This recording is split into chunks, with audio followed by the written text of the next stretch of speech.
When the generator roared back to life, the entire ICU lit up like sunrise. Nurses cried in relief as machines stabilized again. Evan stood alone in the basement, breathing heavily, unaware that in the top-floor suite, a critically ill billionaire CEO, Adriana Cole, the woman who owned half the city, had been seconds from losing her life. Doctors later said the mechanic's split-second repair made the difference. But Evan drove home quietly, thinking he'd only done his job. Completely unaware, his life was about to change forever. He did not know that the woman whose life he saved controlled one of the largest energy corporations in the United States.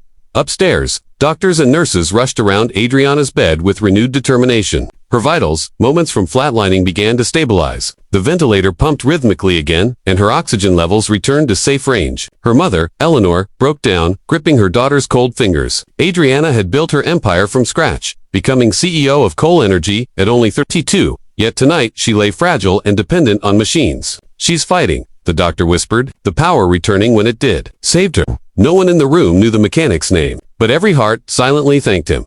Evan reached his small apartment on the west side of Chicago, just before dawn. Exhausted, he tossed his tools on the couch and washed the grease from his face. He lived a quiet, invisible life, no luxury, no wealth, only old debts and memories of a sister he once lost in a hospital blackout years ago. Fixing the generator tonight had been personal, though no one knew. He heated leftover pasta, sat at his tiny dining table, and let the silence settle. He had no idea that his name was already circulating through the hospital's morning meetings. As morning light filled the hospital windows, Adriana slowly regained consciousness. Her throat burned from the ventilator tube, but her eyes opened weakly. Her mother rushed to her side. "Sweetheart, you're safe." Adriana blinked in confusion until the doctor explained the blackout, the failing machines, and the desperate countdown before the power returned. "We were seconds from losing you," the doctor said softly. "The generator came on just in time." Adriana listened quietly, her mind hazy yet sharp enough to understand one thing: someone had saved her life, and she needed to know who. Hospital administration traced the emergency call logs to a single name: Evan Brooks, a junior mechanic contracted from a city repair agency. They left a request with his company, asking him to visit for follow-up technical evaluation. Evan assumed something had malfunctioned again and drove back to the hospital the next day. He showed up wearing his simplest uniform, patched sleeves, worn boots, and a toolbox in hand, completely unaware that he wasn't being called for a repair, but for recognition. He stepped into the lobby expecting flickering lights or a broken panel, but instead of a maintenance request, Evan was escorted by 2 nurses to the executive recovery wing. He grew more confused with every step. Then he saw them: hospital directors, senior doctors, and Adriana's mother, all waiting. "Mr. Brooks," the director said, shaking his hand, "we owe you far more than thanks." Evan blinked awkwardly. Is something broken?" A few people chuckled through tears. Eleanor stepped forward and hugged him unexpectedly. "You saved my daughter's life," she whispered. Evan stood frozen, stunned. He had no idea the patient he rescued was one of the most powerful women in America. A doctor led him into Adriana's room. She was sitting up slightly, pale but awake, her eyes filled with quiet strength. When she saw him, she managed a soft smile. "Are you Evan?" He nodded shyly. She extended her hand, still weak but steady. "Thank you for giving me another chance." Evan swallowed hard, unsure how to respond. I was just doing my job, ma'am." Adriana shook her head slowly. "No, you came in a blackout. You fixed something everyone else believed was hopeless. You didn't just save me. You saved every patient on this floor." Her voice trembled with sincerity. They talked for a few minutes. Evan explained what went wrong with the generator: burnt wires, old valves, neglected maintenance. Adriana listened intently, even though she was still weak. She asked about him, where he worked, how long he'd been a mechanic, what motivated him to be there when no one else could. When Evan mentioned losing his younger sister years ago due to another power outage, Adriana's expression softened. She understood loss deeply. Her father had died suddenly when she was 19. "You've carried pain quietly," she whispered, "and yet you still chose to save others."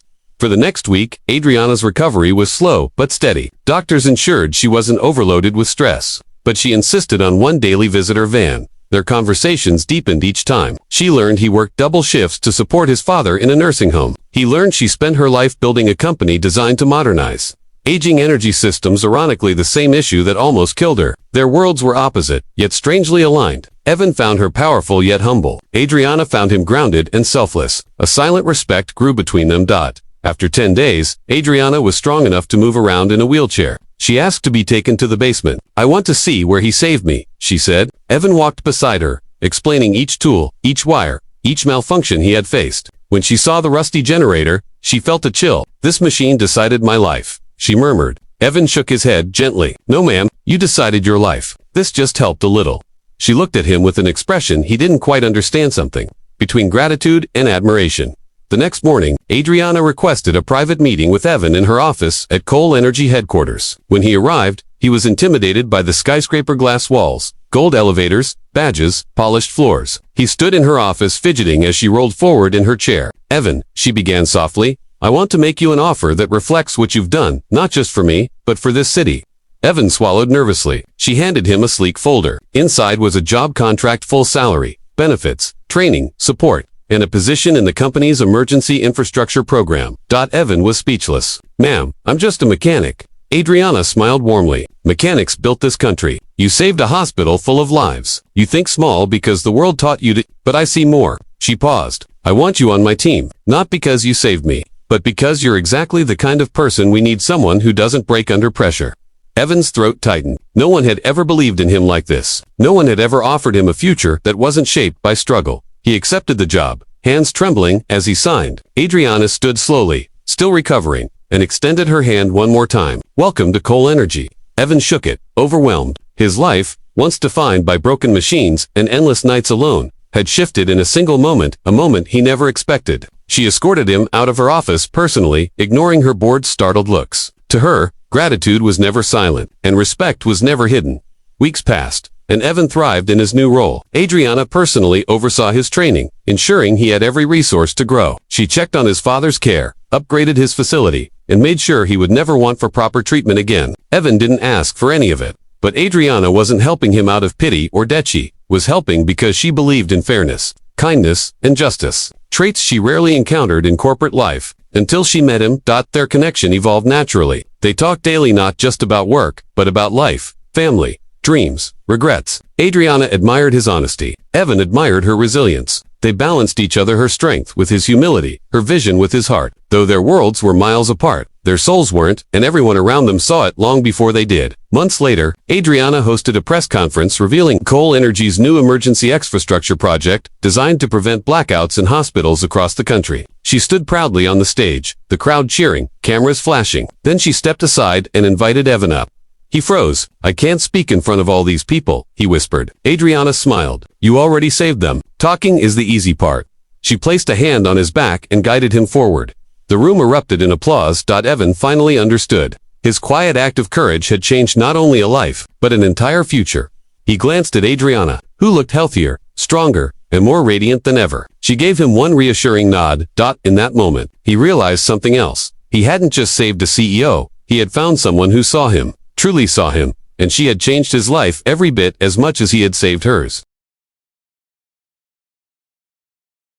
The power went out across the entire Chicago hospital just after midnight. Nurses rushed through dark hallways with flashlights, terrified as monitors began to shut down. In the basement, a young mechanic named Evan Brooks, covered in grease and exhaustion, was the only one available. He wasn't even supposed to be on duty, but he answered the emergency call anyway. As alarms rang upstairs, Evan ran to the old generator, rusted, outdated, and shaking on its bolt spring. He could get it running before someone died. He didn't know that the person fighting for life on the top floor was Chicago's youngest CEO, Adriana Cole, who had suffered a sudden heart collapse. The ICU trembled with urgency as nurses gathered around Adriana's bed. She was known across the nation as a brilliant, fearless leader of Heltech Industries, an empire she built from nothing. But tonight, she was pale, silent, and critically unstable. Her monitors flickered with the last of the backup power, each beep weaker than the last. Doctors pushed medication, trying to stabilize her heartbeat, but without power. The machines that kept her alive were slowly dying. "We need that generator now," the head nurse whispered, glancing anxiously at the countdown on the backup battery. Down below, Evan pulled off a panel and winced at the mess of burnt wires inside. Whoever last serviced it had patched it together like a puzzle. He grabbed his tools, hands trembling. He was only a junior mechanic, but no one else was here. Everyone was stuck across the city in the massive blackout. Sweat rolled down his forehead as he shoved his flashlight between his teeth, connecting wires, adjusting valves, and manually cycling the fuel lines. The generator coughed, sputtered, and went silent again. "Come on, please," he muttered, fear rising in his chest. Upstairs, Adriana's mother stood beside her daughter, holding her limp hand. "Fight, sweetheart, please." Though Adriana Cole had command of boardrooms and billions, she was still someone's child. Doctors exchanged worried looks as the backup power dropped to 6%, then 5%. "If her heart monitor dies, we lose track of her rhythm," a doctor said quietly. "If the ventilator loses pressure, she won't make it." Nurses wiped tears, trying to keep their voices steady. She wasn't just a CEO, she donated millions to the hospital, funded children's programs, and protected hundreds of employee families. Losing her felt unthinkable. Evan's knuckles bled as he tightened a bolt that refused to stay in place. The generator sparked violently, sending him stumbling back. The room filled with smoke for a moment before his ventilation fan kicked in weakly. He wiped his glasses with his sleeve, coughing, refusing to give up. He remembered his little sister, who died in a hospital when power went out during a storm years ago. He had been too young to help then. But now, he could save someone. Not again, he whispered. Not tonight. With a deep breath, he connected the final wire, flipped the ignition switch, and prayed.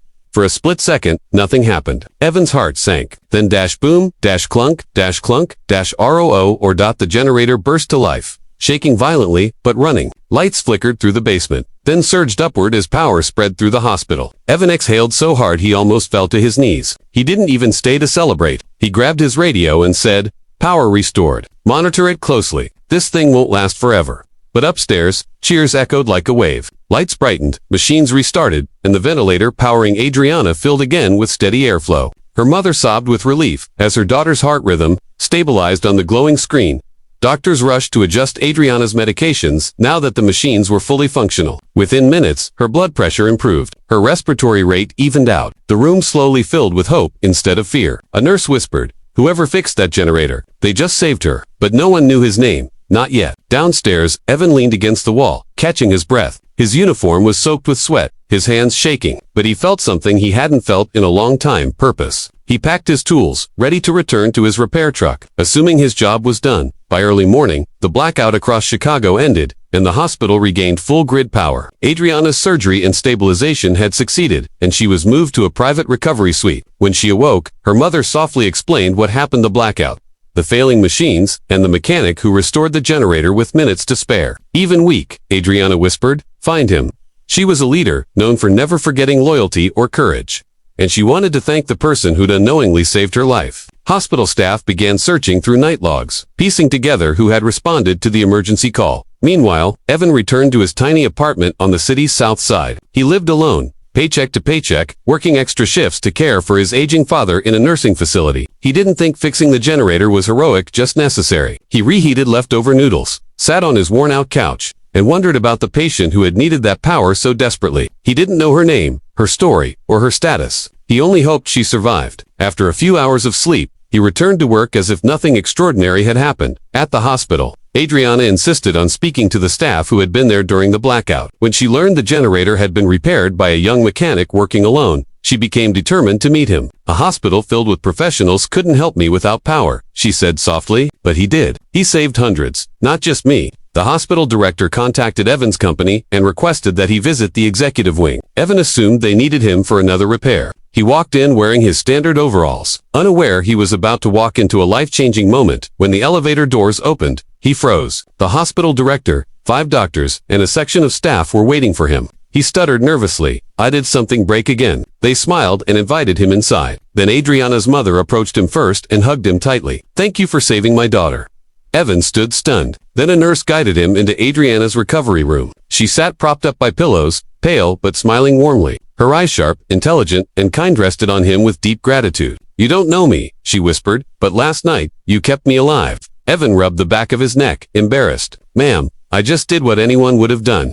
Adriana shook her head slowly. "No, others tried to reach the hospital and couldn't, but you came anyway. You fixed something that everyone else had given up on." She extended a shaking hand. "Evan Brooks, thank you." He hesitated, then gently shook her hand. Her grip was weak, but her sincerity was unmistakable. For a moment, Evan forgot she was a billionaire CEO. She was just a woman grateful for a second chance at life. As days passed, Adriana recovered. She requested Evan return to meet her again, not as a patient, but personally. She wanted to understand the man who had saved her. They spoke for hours about mechanics, family, loss, and resilience. Adriana was inspired by his humility and grit. Evan admired her strength and compassion. One morning, she surprised him by saying, "Evan, I want to offer you a position at Haltech. We need someone who understands systems, pressure, and responsibility. Someone who won't quit when everything falls apart." He stared at her, speechless. Evan shook his head gently. "I'm just a mechanic." Adriana smiled. "No, you're the reason I'm still breathing." That level of courage is rare.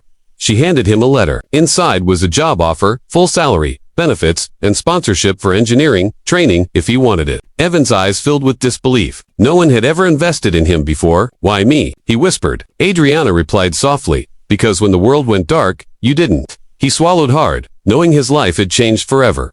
Evan accepted the job. Adriana later visited his father's care facility, personally ensuring he received the best treatment available. She didn't just thank Evan, she transformed his entire future. And Evan, once a tired mechanic working in dim hospital basements, now found himself helping build next-generation energy systems at Halatic, ensuring no hospital would ever go powerless again. In time, he and Adriana built a friendship rooted in respect, gratitude, and the night their destinies collided.